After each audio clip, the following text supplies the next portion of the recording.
they've been going on via collaborations anchored at the Center for Computational Astrophysics in New York City, where because it's a gathering of people that are going to hack the data whenever it comes out or once it's come out, because there's a lot of excitement around it. And this particular image was taken in June of 2018.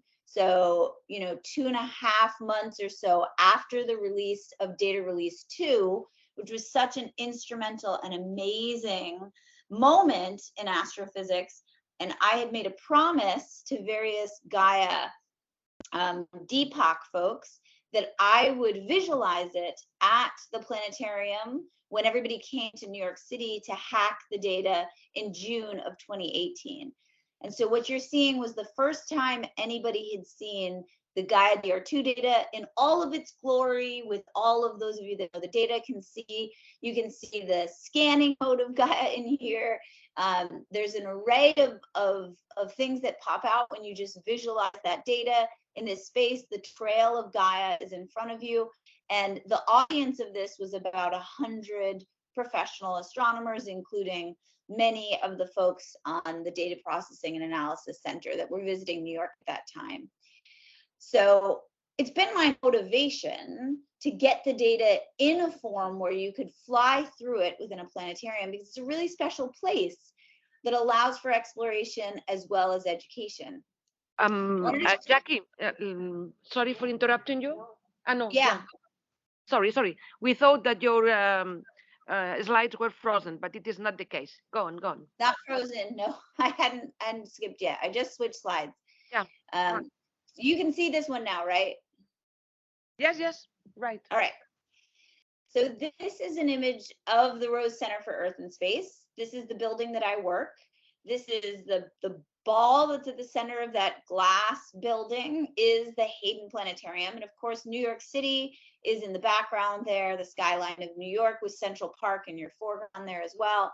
And it is within the planetarium, within that ball, we have this amazing theater that seats about 400 people and has some of the world's most advanced visualization hardware. And then I work really hard with some of these folks, as there is a software package called OpenSpace, which was designed as a planetarium software to bring to life the digital universe and all of its components, from what's right above Earth all the way out to the edge of the visible universe for education purposes.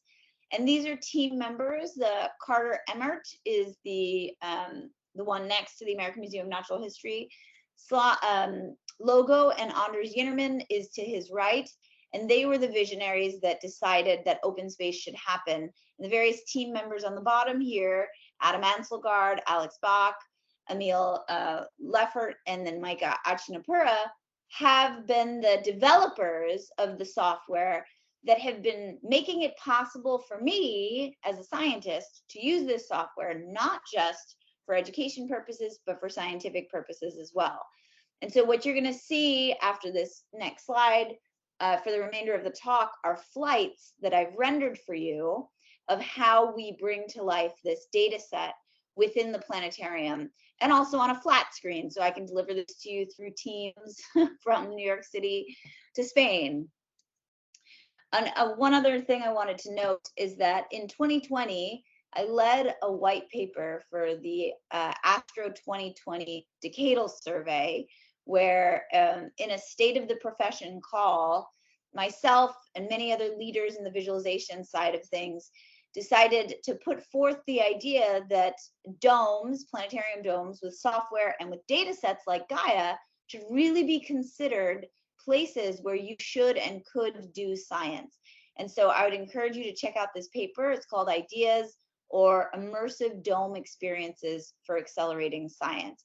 And in this paper, I elucidate on several of the things that I'm going to show you today and how they benefit both scientists and the general public.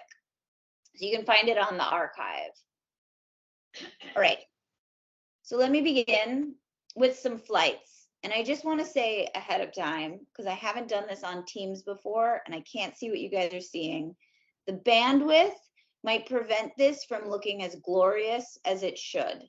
These are high resolution videos that I have rendered that I would prefer to be giving it to you inside of a planetarium so that you could see how things go, but bear with me if you get a bandwidth problem. So the first flight that I've rendered for you is a flight through the Milky Way. And it's going to show you very quickly the advancement that happened when we went from taking the nighttime sky and visualizing it with Hipparcos in 3 dimensions to Gaia and all that Gaia has. So here we're moving through space. We're kind of anchored on a view from the Earth in the south. That's the Large Magellanic Cloud at the bottom there. And then the Milky Way as laid out by an image. Now I've turned on Gaia DR2 stars and then turned up the stars, giant stars that map the Milky Way itself. So basically a degree or so, maybe a couple degrees up and down from the center of the galaxy, finding only the giant stars. And now I've turned off everything but Gaia DR2 data. And I'm going to fly away from the sun and give you the view rather than seeing, you know, the Milky Way created through an image with gaps that show you where dust is blocking out lights, but this is created through the stars themselves. And so there is a gap towards the center, of course, where we don't have giant stars that are mapping out very close to the sun. But I've pulled away now to a viewpoint that's outside of the galaxy to give you the vision of how the 3-dimensional structure of the Milky Way can be brought to life rather than that image of the Milky Way. The image of the Milky Way that's so beautiful right here, rendering this video once again from close in, that's an image. It's beautiful. Dark areas where we have our clouds, the gas and the dust that are absorbing light. The lack of stars is just a lack of stars in that image. But once we turn the Gaia DR2 data on, you're making a map that can be substructured and explained and investigated for whatever scientific purposes that it might be laying out for you. Another component that we can bring into it with open space is a time factor. So instead of just looking at the stars and their distribution in 3 dimensions, you can do 6 dimensions. You can make all of the stars continue to move in their XYZ velocities. So UVW velocities can be incorporated in here so you can see where stars have been coming from and where stars are going. And I love this rendering. And this tends to be a bit of a showstopper within the planetarium once we turn it on. And I'm going to set time to 10,000 years a second. And I'm going to be focused on the sun. I've blown up a vision of the sun here that it's a SOHO image we've made larger. I'm hanging out at probably like 50 or 60 parsecs away from the sun. And I'm going to turn time on at about 10,000 years a second. Forgive the bandwidth once again. But once I start it, now all of the stars are in motion. And I've looked at this so many times. There's so much rich information that you can garner when you see the bulk motion of the stars in the nearby vicinity. You just saw one fly by. This enables you to do visual velocity differentiation. Some stars in the foreground are zipping past you. Some stars in the background are moving slower. You're able to locate co-moving collections of stars. You might be able to detect, as we're in the foreground there, the Pleiades is moving across your vision. Once the video restarts, you'll see that conglomeration of stars, which has stayed together as the video has been rendering, reverse and go back.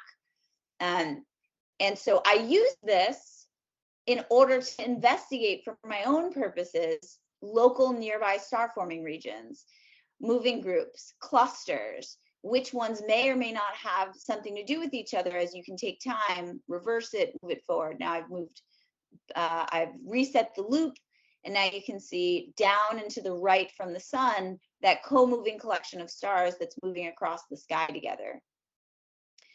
This is an amazing way to demonstrate to people things like stellar flybys that, you know, every X number of million years, and X number is something like 10 or 15 million years, no, sorry, every million years, we get something like 10 to 15 flybys, stars that fly by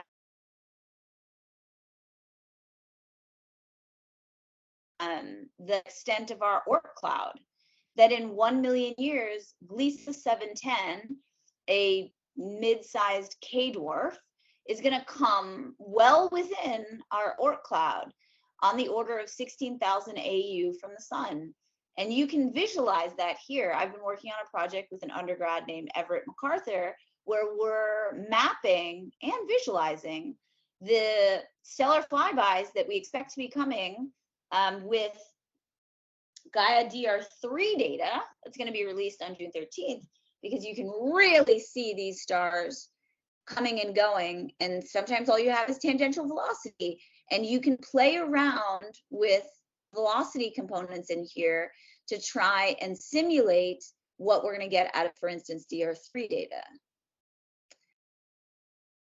Another component here that I love showing is that Gaia DR2, Gaia, now Gaia EDR3 really is what all these distances have been updated to. It gives us a map, and then we can add on to it multi-parameter data that we get from other telescopes.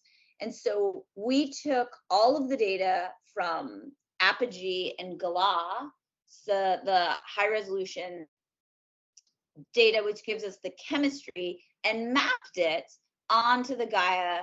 At this point, this is still DR2 data. I didn't update it to DR3 in this simulation. And now all of the stars are going to be colored by their chemistry, and specifically by iron. And we used 41 Tuc as the extreme version of what's going to be called low metallicity or blue in this visual flight that I'll turn on for you. And I start with it focused on Kepler, the Kepler field of view, as of course Apogee was able to target the Kepler field of view, measuring the abundances of all of those potential host stars. Now we're flying away, and I'll have to brighten the stars as we move out, and you can see that blue trail, and there's a specific blue trail that's coming out like a radar from the backside, the south side, from my point of view here, of the Milky Way, and that's 47 Tuc. And you can really see the gradient here across the galaxy. So I'll fly away again. This is a perspective of, for instance, a nighttime sky view from Earth. We're going to very quickly fly away. All of the stars colored by their iron abundances. Purple is a lower metallicity, and you can see a gradient, especially as we move upward, of that green, which is more like a solar metallicity, that quickly fades down into that purplish color, with 47 Tuc being extreme laser beam ray that's kind of coming out of the bottom side of this view, demonstrating for you the metallicity gradient that goes across the disk into the thick disk of the galaxy. And you can play with this in all sorts of different ways, loads of different things that you can show people, demonstrate to people what happens within the galaxy, this chemical history, but you can also play with it for your own scientific purposes. Another one that I'm particularly a big fan of is a flight through the youngest stars that are within basically 1,500 light years of the sun, or 500 parsecs. So I'm starting us once again on Earth, staring out towards the Milky Way.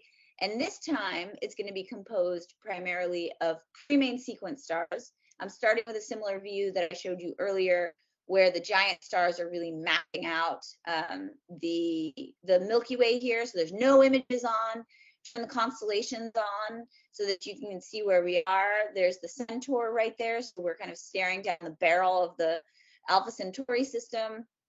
And we're panning around so that you can get an idea of where we are in the galaxy.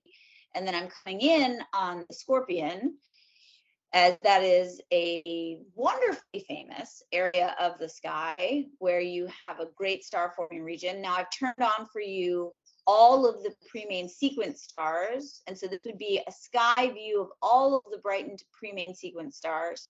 I'm going to pull away from the sun here so we can see what the pre-main sequence stellar structure area looks outside of the galaxy. I'm going to pull away And already you can see kind of this hook that comes into view in your far right. And this, to me, is tremendous, to be able to fly around and through the structures of star formation. These are just a couple of million-year-old associations that Gaia has enabled us to map. And so we'll pull further away, and you can see that it's kind of a ball here because I have kept it to a 1500 light year, 500 parsec structure. So you've got these solo Premade sequence stars that don't seem to be clustered to anything. And then you've got associations like Vela and its superstructure. Oh, that's Vela that I just turned on with the colors. Orion, the other large structure on the other side of Vela, the upper SCO and the SCO-Centaurus association is at your center. I'm kind of pulling over towards Vela. Vela is color-coded by its sub-association. So you can break Vela down into various components, and now I've turned time on. So you should be able to see those color-coded areas co-move with each other. So there's structure upon structure. And at the bottom of the screen there, you can see Orion, which isn't moving, as Orion is basically with us in its velocity component on the sky. And there's some other interesting science that I've dug out of Orion by watching it in these kinds of renderings that I'd be happy to talk about later if anyone is interested. So that's a view of how we can parse out some stellar structure.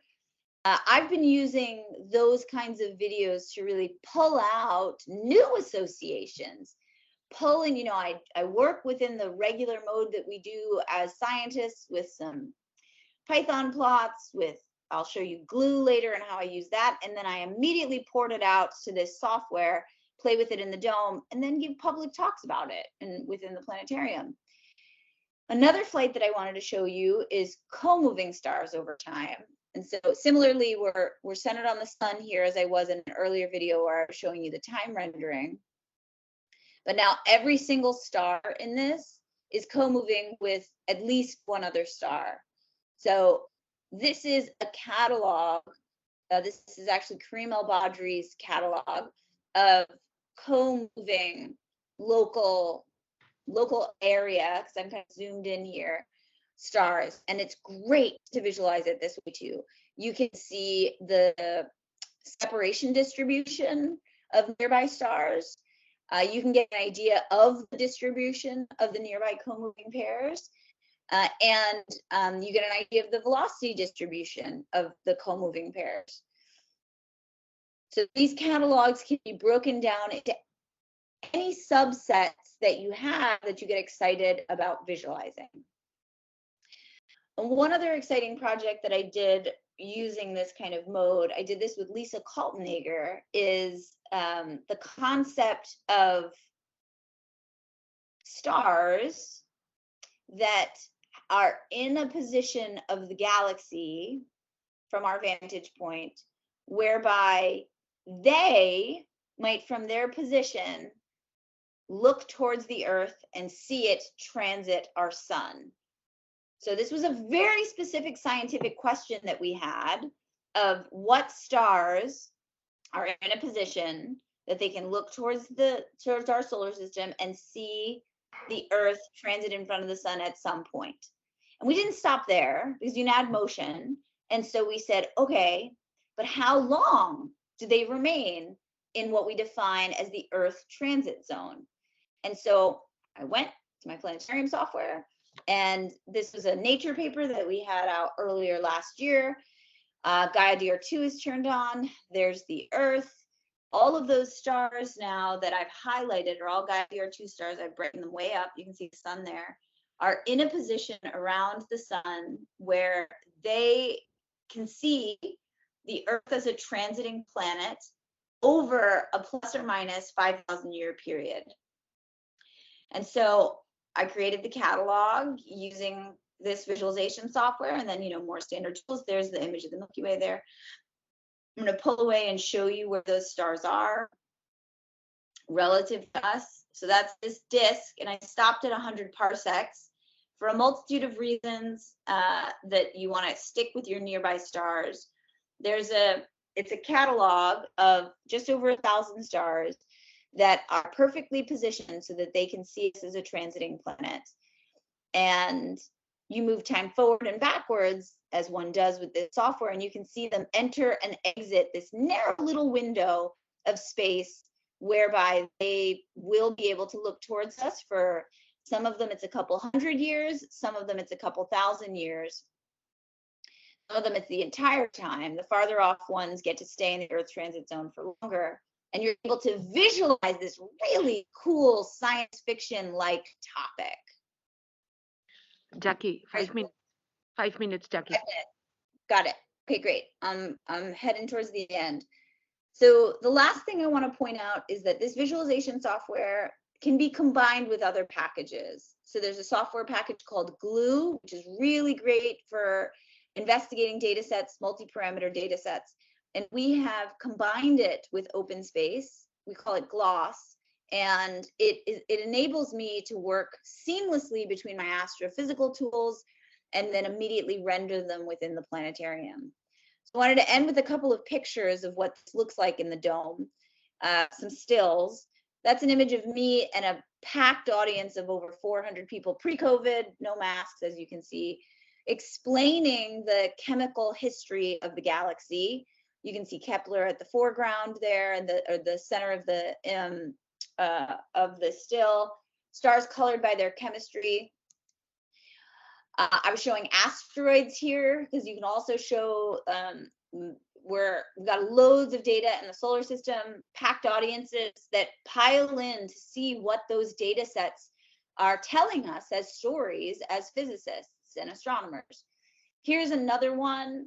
I was giving an exoplanet talk and highlighted there the positions of all of the exoplanets.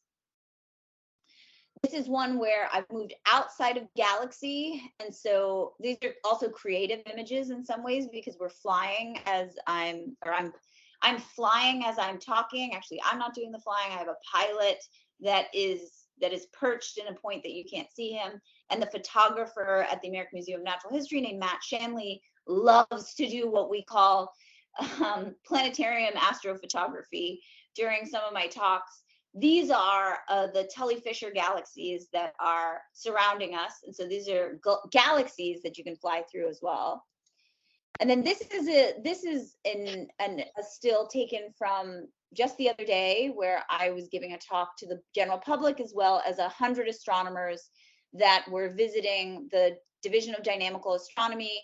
And this is an image of the Sagittarius dwarf stream in red. The Milky Way disk is kind of in blue. The galaxies are in the background, and then there's this dwarf galaxy catalog, all created from Gaia, that I have in your foreground. And I was flying around and showing everybody the great science that's being done on stellar streams. I had students in the dome with me.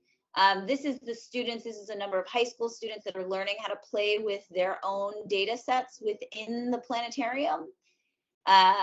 This is our technical, one of our OpenSpace developers that was helping these girls that worked on a project with me for about a year, learning how to fly the dome, learning how to play with data sets within this software. This is them pointing out a little subset of the data that they got to find. They got to determine a subset of Gaia DR2 data in the local stellar volume. It's the nearest discoveries of Gaia that were not known necessarily before, meaning we got spectra for all of those objects, and that is mapping out the 20 parsecs sample around the sun. And they played a part in it, and then they got to visualize it. So those are the end of my stills and my videos. And to conclude for you, I want to encourage you to consider any pathway that you can get yourself on to use visualization software in this era of Gaia. Gaia enables us to see the 3 dimensions, and we shouldn't be stuck on a flat screen, on a 2D flat screen at that, trying to pull out and tease out this, Shaw Prize winning yesterday's announcement. Amazing new three-dimensional structure of the galaxy / the universe via Gaia. Why aren't we all wanting to see it in 3 dimensions and play with it in planetarium domes?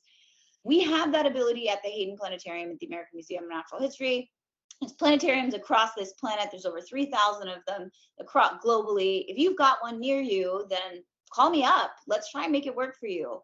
And I think that it's important to realize there's potential for both the scientific advancement and, of course, the educational advancement using big data like Gaia and this planetarium software, along with other multidimensional catalogs. Map it out however you want to with any other virtual observatory catalog that exists.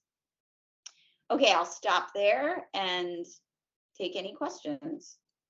Thanks, Jackie.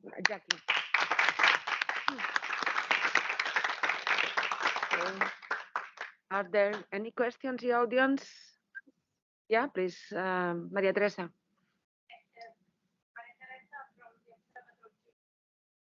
Congratulations, because it's very nice. And the first question is, is possible that our planetarium can use that second comment, because we have a nice planetarium observatory. We actually did some show with Gaia Data for year 2. Some scientists, some script, they wrote some script in order to some set of Gaia Data, and that in the specific script, just global visualization, but specific aspect of the scientific potential of Gaia. So my question is, this can be used by other planetarium, so we can have some interaction with other parts of the science that's related to Gaia. So I think I only heard part of that, but you're asking if it's available for other planetariums? Yes. Yes. Yeah. Yes. So this software is free. It's all open source, and anything that I build, meaning like all these data sets are not necessarily involved, they're not necessarily a part of what we call the digital universe galaxy, just because no one's built them yet, but I'm constantly building new data sets in. So the planetarium software is free. Anybody can download it and test to see if it works within your planetarium. And we're constantly looking for partners, or we just want to see this used. So if you've got a space and you're like, I don't know if it'll work there, I have a 3 projector system, I have a 2 projector system, I have a whatever, you can always send me a message or our open space team, and we can try and help you get it to work within your dome, or whoever's running the dome. And then the researchers can come after that and play with data in there. Okay, thank you very much. Thanks. Other questions? Yeah, Pedro? What is the name of Blue plus Open Space? What's the name? Do you see the chat, Jackie? I can open the chat. Yes. There is a question by Paula about the open. What is the name of Blue plus Open Space? Ah, okay. Name? Yes. Blue plus open space. Right. So Glue plus Open Space is currently under development. It was something that came out of a collaborative meeting that we had in Dagstuhl, and we call it GLOSS. So Glue, GL plus Open Space OS. And if it interests you, if you're like, oh, cool, love it, send me a message, because it's still in its beta version. That's not actually fully available unless you reach out to us, because I have 2 master's students right now that are working on all of the functionality to get it to work even better than it has currently worked. But it's working really well right now. And I'm flying to Sweden next week to give a talk at Norrköping University on the progress that we have made with glue and open space together. I'm going to give a talk which will hopefully work well in their dome and demonstrate how we can take data sets like the Radcliffe wave with molecular cloud data, with all sorts of three-dimensional subsets of data that I play with in glue all the time, and I'm going to hit a button and they're going to go right into open space and immediately be visualized on the dome. So we call it gloss. It's beta. If it interests you, send me a message and I can maybe get you the beta version and you can play with it on your laptop.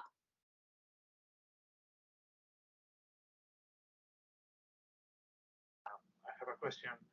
Another question by Pedro? Do you have any plans to adapt this visualization software for virtual reality sets? Yes, and I'll just repeat the questions too, because it seems like maybe they're having trouble hearing on the virtual. But the question was about whether there's some, if we're trying to adapt this for virtual reality. So, yes, is that right? Yeah, Okay, that was the question. Yes. OpenSpace has the ability to render 360 videos. It's actually so awesome to do these 360 videos. So I had a meeting just the other day about how we're going to test this out on some videos. A video that AMNH created called The Known Universe, which is one of the most popular scientific visualization videos on YouTube with millions and millions of views. We are re-rendering that in 360 so that you could do Google Cardboard or do a virtual reality view of it yourself and look around, you know, like not just look at the full, the camera mode that I give you when we do a flight path, but instead allow you to kind of look behind you, around you. And so it's already ready for that kind of rendering. It's really down to the user and what the user wants to be doing with it. So if you're like, I'd like to see some of this in VR, then you can render that. You can make that happen. Okay. Thanks. We thank Jackie again.